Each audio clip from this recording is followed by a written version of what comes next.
कमुछि जलका बढ़ुछि दुर्दशा। ये दृश्य होछि बस्ता ब्लॉक रो पुट्रा पंचायत रो दृश्य। आ ये दृश्य होछि मुख्य रास्तार दृश्य पुट्रा पंचायत रो तଳ बालिसाई गाँ रो जीवाकू रास्ता। ए रास्ता उपरे वर्तमान लहड़ी भांगुछि पानी। जेतेले उपर मुंडार पानी छाड़ुछि ए तली अंचल रे पानी सेते जमा होछि। गाँ को जीवाकू चारिपटे पानी। चाष जमी कथा तो बाद दिंतु हजार हजार हेक्टर रो पानी वर्तमान घेरी रही चाष जमी को। चाष अमल हवा प्राय तो शून होइछि। तेबे गाँ लोक माने यातायात करने को संपूर्ण भाव में असमर्थ हेलेनी। प्रशासन रो निघा नहीं। मुख्य रास्ता रे चालुची सुओ। स्कूल जीवाकू पिला माने कदली गछ भेड़ार सहायता नौछंती। लोक यातायात रे मध्य सहायता नौछंती। ए दृश्य आज बखाणुछि लोक केते कष्ट रे को उपाय रे से माने यातायात करुछंती किंबा निज घरे दैनंदिन कार्य करुछंती। गृहपालित पशु कथा कहिबा न सरे। घरे बांधी रखिछंती खाइबा को नाही। निजे खाइबा को मध्य असमर्थ हेलेनी। 7-8 दिन धरी लगाण वर्षा ए अंचल को ध्वस्त विध्वस्त कर सारानी।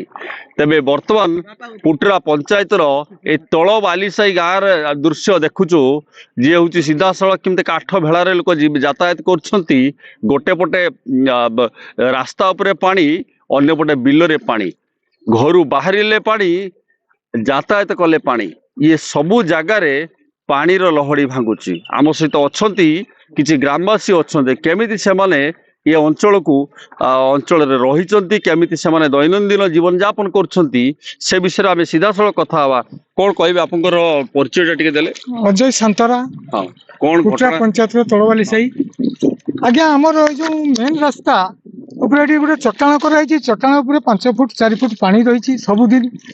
नदीर निष्कासन टोटाली नहीं। पानी जहाँकि एठू जाऊ नहीं। आम जीवा आसवा बहुत परिस्थिति खराब। पिला माने दिनटारे जीवा आसवा 6 थर।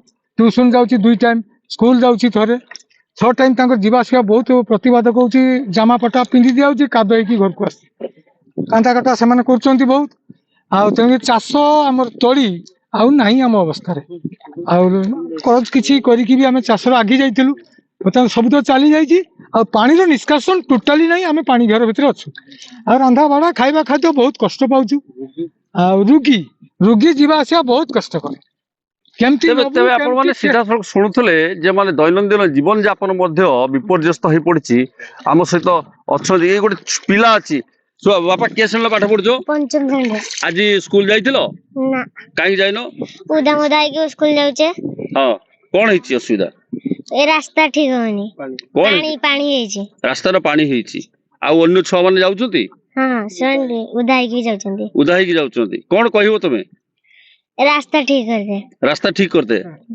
तबे कुनी छुआडे मध्य से कहूची रास्ता ठीक करते। आम आउ जण भाई अछंती कोन कहबे आज्ञा आपनकर ई समस्या को नै? कहबे से हमर जल निष्कासन एति के हमर प्रशासन को निवेदन।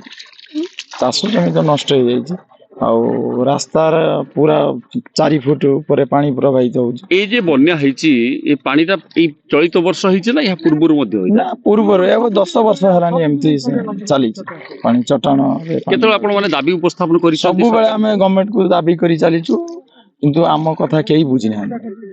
तबे आपण माने सीधा सड़क सुनथले ये गोटे कथा होछि बस्ता अंचल रे जलका नदीर पानी भयावह परिस्थिति सृष्टि हबार प्रथम कारण होछि ड्रेनेज व्यवस्था नाही।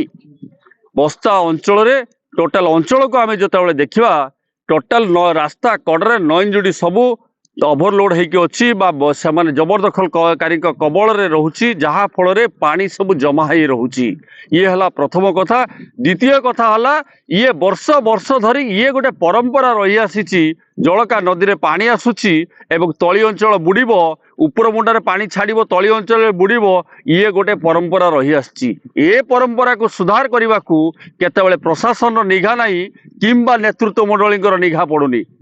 जदि प्रशासन किंबा नेतृत्व मंडलींकर सदिच्छा पड़ंता बस्तावासी उपरे ये नदीर गतिपथर परिवर्तन न होई ये जो ड्रेनेज व्यवस्था को ठीक ठाक करा जानता बा नईन जोड़ी गुड़िक अवरोधकारी कबल मुक्त करा जानता तेबे निश्चित भाव में ये समस्या हुए तो बहु परिमाण रे कमी जाई पारंता।